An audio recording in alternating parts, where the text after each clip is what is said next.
Every rainy day, our school always experiences fast flooding in and out of the school, which becomes a hassle for both students and teachers. I also experience this struggle every time. My shoes and socks get soaked and even my clothes become wet, making it difficult to move around and focus in class. Sometimes the flooding even causes class disruptions because students arrive late or can't enter the rooms right away. Despite this, it seems that the school authorities have made little progress in solving the problem. Over time, we've all gotten used to it. It almost feels like normal now. But I sometimes ask myself, is it really okay to let it slide just because we feel powerless? Flooding inside and outside of our school usually occurs because of poor drainage systems and improper waste disposal. When strong rain falls, water cannot flow freely since the canals are often clogged with plastics, leaves, stacked dirt, and other trash.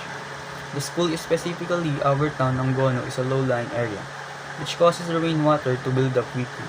Moreover, the lack of maintenance and restorations are other factors too. Without consistent checkups, critical infrastructure like drainage systems and their natural defenses such as wetlands and trees can weaken and degrade over time, diminishing their ability to manage floods effectively. To address this, regular drainage cleaning, proper waste segregation, and tree planting programs should be strictly practiced. Contractors and workers assigned to flood control projects should be monitored daily to ensure they are truly doing their job and that improvements are being made properly. Installing additional canals or flood barriers and conducting cleanup drives inside and outside the school can also greatly reduce flooding during rainy days. Flooding in and out of the school is not just an inconvenience. It's a serious problem that affects learning, safety, and focus. Some may think flooding is simply a natural occurrence that we can control, but that is mostly not the case. In reality, poor waste disposal and lack of proper drainage maintenance are the main causes. When canals are clogged, rainwater cannot flow properly, leading to rapid flooding.